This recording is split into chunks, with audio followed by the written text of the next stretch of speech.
Assalamualaikum warahmatullahi wabarakatuh. Oke, teman-teman, kita kembali ke perkuliahan metode penelitian hukum. Nah, sebelumnya kita sudah membahas tentang penelitian empiris ya.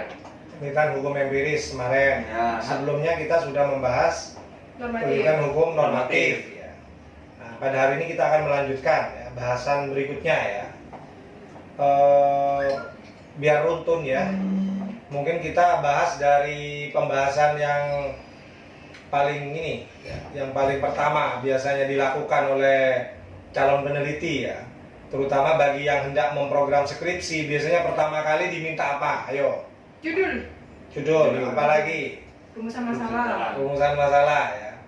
Nah, ini penting kita mengambil bahasan ini ya, karena supaya sinkron dengan nanti praktek di lapangan ya. Karena praktek di lapangan nanti setiap mahasiswa yang hendak memprogram skripsi, pertama kali yang harus dilakukan adalah segera menemukan judulnya ya, lengkap dengan isu hukumnya dan juga permasalahannya ya.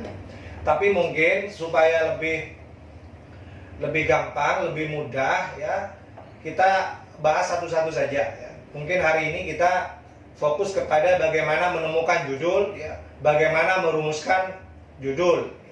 Ini menurut saya yang harus dijelaskan pada hari ini, Mas Oos ya. Sebelum kita mulai, mungkin ketika disebut judul, mungkin apa yang ada di benak kita? Ya. Mas Oos mungkin pengalaman menyusun skripsi sebelumnya, jadi ketika disebut judul, pertama kali diminta untuk menyerahkan judul, apa biasanya yang terbersit di pikirannya masing-masing? Coba. Sebenarnya kalau saya terkait dengan judulnya, saya punya lebih ke temanya dulu. Saya membahas apa dulu, yang kita bahas itu apa dulu. Baru setelah saya tahu bahas, misalkan kita membahas tentang Omnibus Law ya. Setelah itu kita dalam Omnibus Law ini perusahaannya apa. Setelah kita tahu ya perusahaan apa yang akan kita angkat, kita ambil yang sebuah judul, baru kita tarik sebuah judul, terus rumusan masalahnya dan isu hukumnya. Setelah itu baru ke penelitiannya, ini maksud normatif atau empiris gitu. Baik, itu seni ya, seninya menemukan judul itu. Mas Oos pengalamannya seperti itu ya. Jadi diambil dulu tema besarnya apa ya, kemudian dicari isu hukumnya ya, ditemukan permasalahan hukumnya ya, baru punya gambaran judulnya yang fokus apa terkait tema yang sudah ditemukan itu ya. Itu seni ya, seninya Mas Oos, pengalamannya pada waktu memprogram skripsi ya. Kalau Mbak Nindi gimana itu caranya menemukan judul kemudian diusulkan ke fakultas itu? Sebenarnya nggak jauh beda dari yang Mas Oos. Pasti yang dilihat pertama tema kan, tema yang sekiranya bisa dan mumpuni untuk dibawa ke skripsi itu apa. Terus kalau udah nemu temanya, pasti langsung ngerangkai judul. Nah, kalau ciri khasnya Nindi nih Pak, kalau masalah judul agak sedikit puitis sih ya Bang. Misalnya kan kayak kemarin aja nggak skripsi sih, tapi untuk lomba ya biar lebih gimana gitu ya Pak, kayak kita mikir politik menggelitik di tengah wabah kayak gitu. Jadi kan wah dari judulnya aja udah unik gitu. Nah kita bikin judul yang unik, terus kita tuangkan juga permasalahan apa sih sebenarnya yang pengen diangkat. Setelah itu baru kita bahas kayak gitu Pak. Ya itu seninya Mbak Nindi berusaha menemukan judul ya. Jadi masing-masing kita ini punya pengalaman beda-beda loh Mas ya. Bahkan ada calon peneliti itu judulnya belakangan. Judulnya belakangan. Jadi dia cari dulu temanya apa ya. Biasanya tema itu disesuaikan dengan kompetensi ilmu hukumnya ya. Misalnya kalau kompetensi ilmu hukumnya berat atau cenderung ke pidana, maka dia akan menemukan tema besarnya hukum pidana, baik normatif maupun yang empiris apa gitu ya temanya itu. Baru setelah itu dicoba ditarik, diterjemahkan ke dalam bahasa-bahasa judul ya. Jadi kalau misalnya dia temanya hukum pidana ya, apalagi sampai lebih khusus lagi misalnya pidana khusus korupsi misalnya ya, maka dia akan berusaha untuk menemukan judulnya dalam tema itu ya. Jadi kemudian dicari isu hukumnya apa kalau sekarang ini ya kan, kemudian baru setelah itu permasalahannya, baru kemudian dia baru bisa punya gambaran kira-kira judulnya yang tepat seperti apa diredaksikan biasanya ya. Jadi itu sekedar pemanasan sebelum kita masuk ke bahasan tentang judul. Jadi kita sudah bercerita tentang pengalaman masing-masing. Ya. Silakan Anda ingin memulai dari mana? Saya kira itu tergantung tergantung kalau mengutip pendapatnya Mas Os itu passingnya ya. Passion ya. Tergantung passionnya ya. Jadi masing-masing kita punya passion ya. Jadi silakan itu dicoba ya. Nah, kembali kepada judul. Jadi kalau berbicara judul ini memang pertama kali ketika memprogram skripsi kita diminta usulan judul. Makanya kalau sudah lulus mata kuliah metode penelitian hukum ini, kita sudah punya gambaran ya tentang judul apa yang akan diangkat. Nah, untuk menemukan judul ini caranya beda-beda. Ya. Tadi sudah saya jelaskan pengalaman kita masing-masing ya. Nah, judul ini kan sebenarnya kita merumuskan dalam bahasa yang singkat tentang isi penelitiannya, ya kan? Jadi judul ini harus mencerminkan keseluruhan daripada isi penelitian yang akan dilakukan. Ya. Nah, oleh karena itu judul ini paling tidak mencerminkan isu hukumnya, paling tidak mencerminkan permasalahan atau ruang lingkup permasalahannya, ya kan? Jadi baru kita rumuskan judulnya. Ya, jadi sekali lagi judul itu harus mewakili keseluruhan isi, harus menggambarkan permasalahan atau ruang lingkup dari permasalahan yang diteliti. Ya. Syukur-syukur juga bisa menggambarkan isu hukumnya. Ya. Misalnya contohnya ya, misalnya isu hukumnya terjadi kekosongan, ya. Kekosongan hukum. Ya. Misalnya ini isu hukumnya ya. Kekosongan hukum dalam hal perkawinan berbeda agama misalnya ya. Jadi ada isu hukum bahwa terjadi kekosongan tentang perkawinan beda agama, tidak diatur dalam Undang-Undang Nomor 16 Tahun 2019 tentang perubahan Undang-Undang Nomor 1 Tahun 74 tentang perkawinan. Itu isu hukum, terjadi kekosongan ya. Nah, kalau kosong berarti membahasakan judulnya bagaimana? Nah, bisa saja misalnya contohnya tentang konstruksi hukum perkawinan beda agama ya. Berbasis nilai-nilai keadilan misalnya, berbasis hak asasi manusia misalnya ya. Berbasis pluralisme agama misalnya ya. Jadi akan muncul judul-judul seperti itu ya.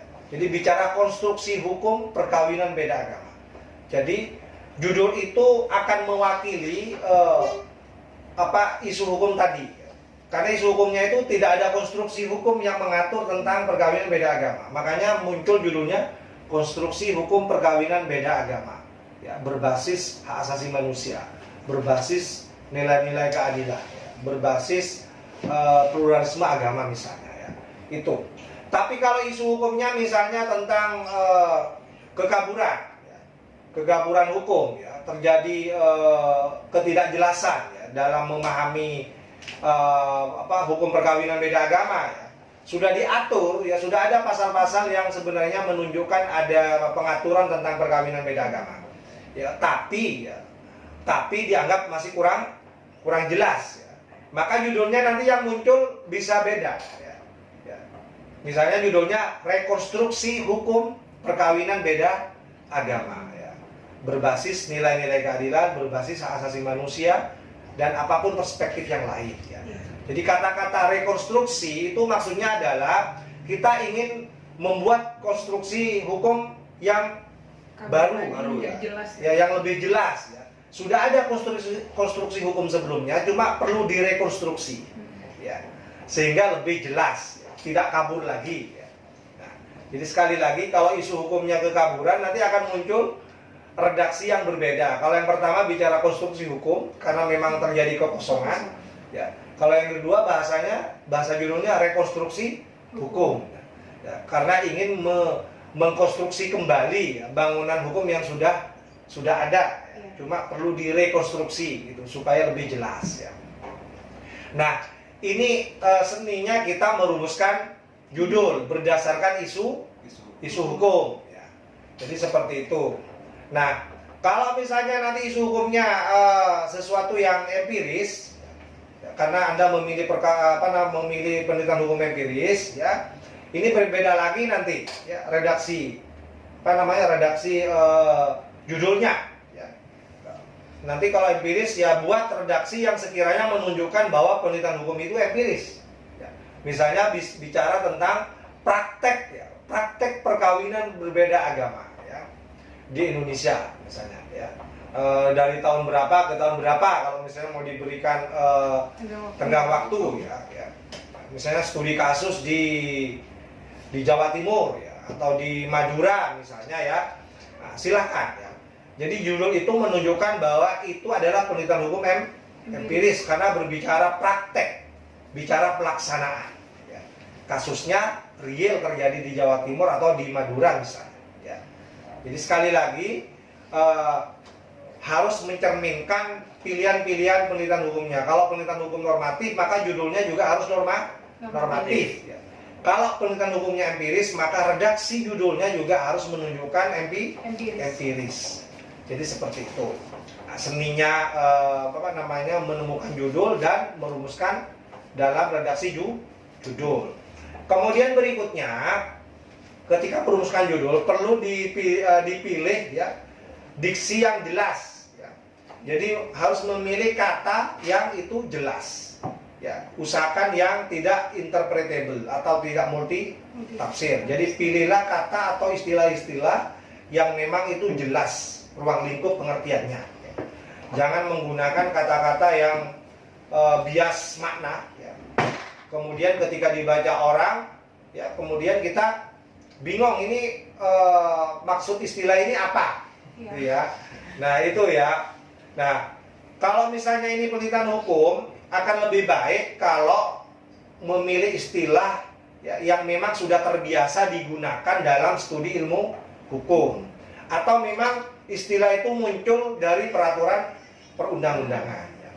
Itu saja yang dipilih, pilihan kata dan diksinya, ya. Kalau misalkan kita pakai diksi itu seperti bahasa hukum yang seperti sekarang, saya kan ada sebuah penelitian saya pakai bahasanya itu locus delicti, tentang locus delicti, tapi saya nggak sebutkan takut di copy nanti.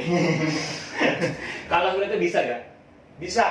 Jadi istilah locus delicti, kemudian tempus delicti, ya, itu istilah-istilah yang memang sudah dikenal sangat baik, lazim digunakan dalam studi ilmu hukum, ya.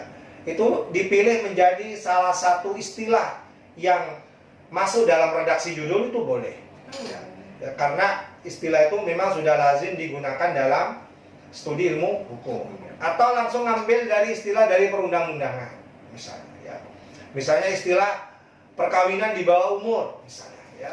Jadi di dalam undang-undang itu ada perkawinan yang tidak boleh dilakukan sebelum mencapai umur tertentu, umur 19, ya. Sehingga pilihan kata yang digunakan adalah perkawinan di bawah umur, maksudnya di bawah umur yang ditentukan oleh undang-undang. Jangan pilih istilah di luar itu, ya. Misalnya meniru sinetron, ya, perkawinan dini misalnya, ya kan? Nah itu sinetron, itu judul sinetron, bukan judul penelitian. Ya. Misalnya perkawinan usia muda misalnya, ya.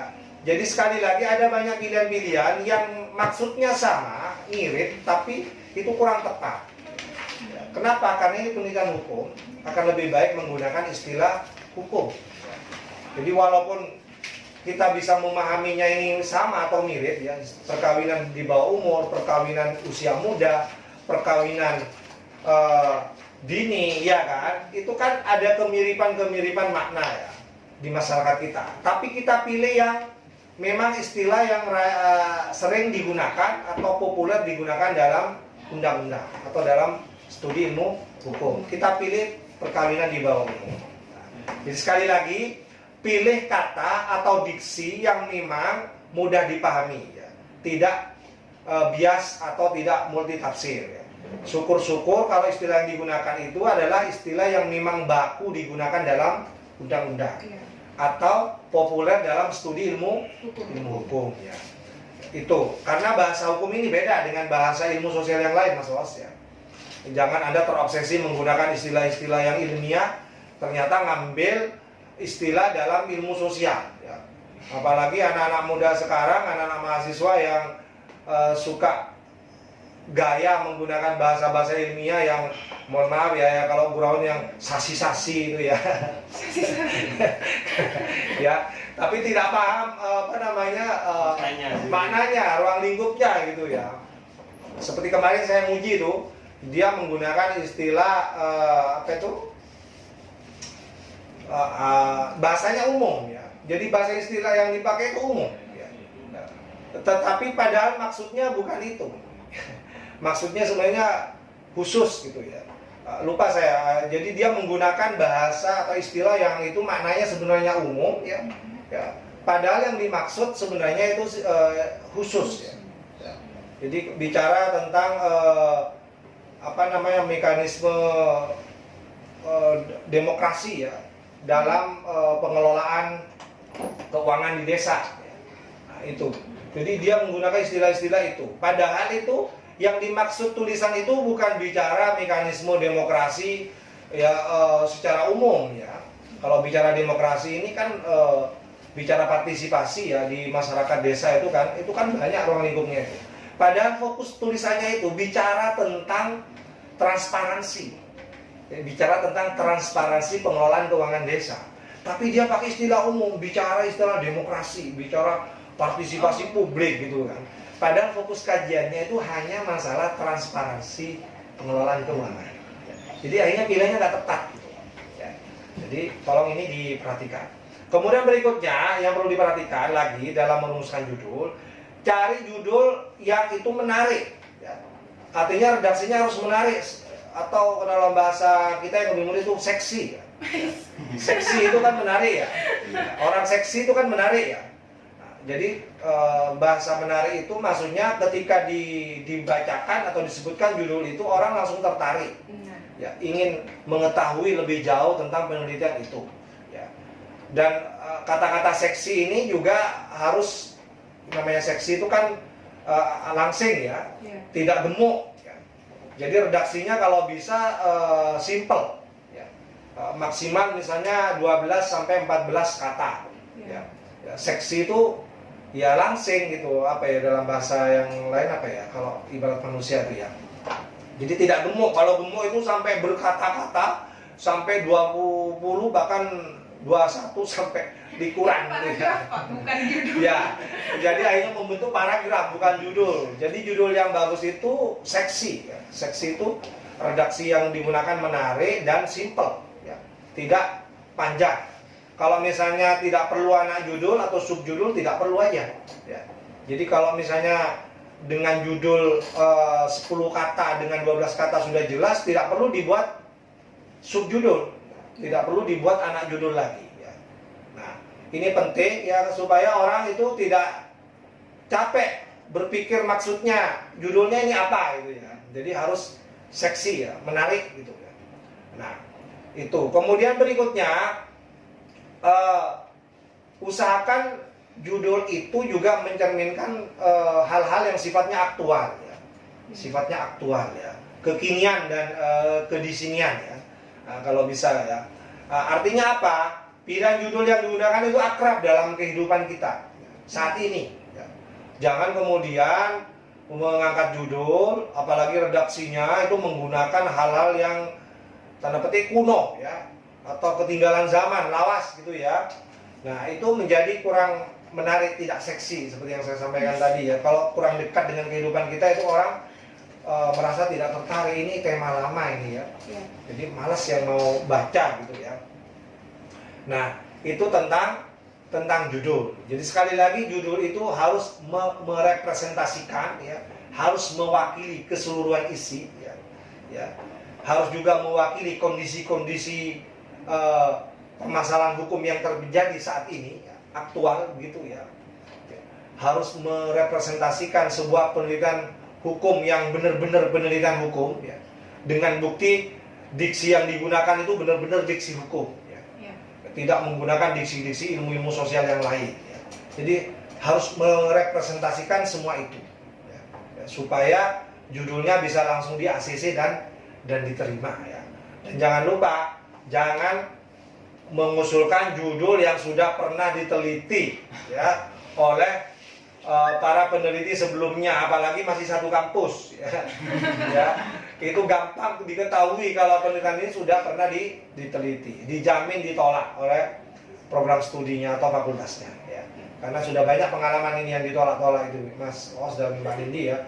Jadi ada beberapa mahasiswa mengajukan berkali-kali ya, karena ditolak. Kenapa? Karena ada kemiripan, ada kesamaan ya dengan usulan judul penelitian skripsi sebelum-sebelumnya. Jadi ini jadi perhatian bagi teman-teman yang mau program skripsi, usahakan sebelumnya harus piknik dulu ke beberapa tempat ya, termasuk ke perpustakaan kita, lihat judul-judul penelitian skripsi sebelumnya. Ya. Supaya Anda nanti mengangkat judulnya tidak ada kemiripan atau kesamaan. Ya. Jadi seperti itu. Ada yang mau disampaikan sebelum ditutup? Jadi saya tidak ada dari Mas Oos.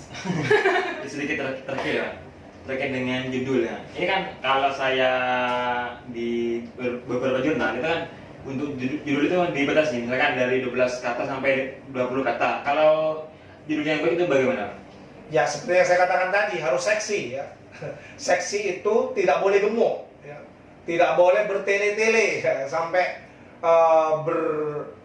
Berpuluhan kata. berpuluhan kata ya. Kemudian ya, sampai menyusun seperti satu kalimat, bahkan sampai menyusun sampai satu paragraf gitu kan. Nah, itu menyulitkan para pembaca untuk memahami ya. Oleh karena itu judul yang baik itu kalau dia diredaksikan dalam bahasa judul yang seksi tadi ya. Nah, jadi simple tapi menarik, dibaca langsung paham maksudnya gitu ya. Tidak kemudian menimbulkan sejumlah pertanyaan-pertanyaan yang itu menimbulkan berbagai macam penafsiran-penafsiran ya. Ya. Jadi itu maksud saya, makanya perlu dibatasi penggunaan kata ya. 12 sampai 14 kalau nggak salah, kalau yang di buku pedoman kita itu ya. Ya, kalau lebih dari itu biasanya diminta untuk diperbaiki, diredaksi ulang supaya lebih simple ya, lebih seksi ya. Tidak boleh sampai melebihi 14 kata, apalagi sampai ini kurang misalnya ya. Kurang ya Pak. Nah, ini menurut saya catatan bagi teman-teman supaya mempersiapkan judul itu dengan redaksi yang seksi tadi ya. Menarik, kemudian simple, singkat ya. Ya. Jangan terlalu gemuk, karena kalau terlalu gemuk itu Anda, saya yakin ibarat manusia ya, ibarat manusia ya. Itu kalau gemuk gimana coba? Ya kan, bukan saya Bukan body shaming ya Pak? Ya, bukan body shaming saya ya. Tapi jadi menurut saya penampilan itu ya, judul ini kan penampilan pertama ya, ibarat manusia penampilan pertama ya. Kesannya harus baik, harus menarik gitu kan, supaya orang itu tertarik untuk membacanya. Ya. Tapi kalau sudah penampilan pertama sudah kurang menarik, ya, bagaimana kita ingin melanjutkan membacanya begitu ya? Karena penelitian kita tidak sedang dibaca sendiri ya, tapi juga akan dibaca banyak orang ya, termasuk para peneliti-peneliti sesudah kita ya. Itu akan dibaca gitu ya. Jadi itu kenapa redaksi judul itu dibatasi pilihan diksinya, dibatasi diksinya, dibatasi jumlah katanya ya. Dengan maksud supaya tampil seksi dan mudah dipahami ya. Dan pilihan kata yang dimaksud tadi yang saya katakan itu harus clear ya, harus tegas, jelas ya. Iya. Ya. Tidak boleh multi tafsir ya. Seperti yang saya tadi sampaikan ya, saya perlu ingatkan ini berkali-kali karena sering terjadi ya. Sering terjadi ada mahasiswa memilih satu kata yang itu multi tafsir ya. Ya. Ketika ditanya di ujian tidak paham ruang lingkupnya ya. Tidak paham ruang lingkupnya, padahal itu pilihan kata sendiri ya. Misalnya ya, contoh ya, istilah peran, istilah fungsi, istilah tugas ya, itu beda ya. Fungsi DPRD, kewenangan DPRD, tugas DPRD misalnya, coba itu ya. Itu sesuatu yang sepele loh ya. Tapi kalau Anda salah memilih ya, tidak sesuai dengan bahasa yang digunakan oleh undang-undang kita, Anda dijamin nanti bingung sendiri ya. Ya. Apa bedanya peran dengan fungsi? misalnya, ya kan peran DPRD, fungsi DPRD Iya. misalnya ya, tugas DPRD, kewenangan DPRD itu pilihan-pilihan. Iya. Ya, sangat mungkin Anda tidak paham ruang lingkup masing-masing istilah itu. Ketika ditanya Anda bingung. Ya. Ya. Nah itu maksud saya. Ya. Saya kira itu ya untuk kuliah kita pada hari ini cukup memahami judul ya, dan bagaimana caranya merumuskan judul yang tepat untuk sebuah penelitian hukum normatif dan penelitian hukum empiris. Ya. Saya serahkan kepada Mas Oos. Ya. Baik, terima kasih Mas Yan. Ada tambah lagi Mbak Nindi? Tidak ada. Tidak ada. Berarti kalau Lagi mikir ini, lagi mikir saya. Lagi mikir. Saya nanti mau ngangkat judul Oh, apa? iya. Bener, ya. udah semester depan soalnya judul diminta. harus ada persiapan ya sekarang. Oke, kalau tidak ada lagi kita tutup perjumpaan hari ini. Assalamualaikum warahmatullahi wabarakatuh.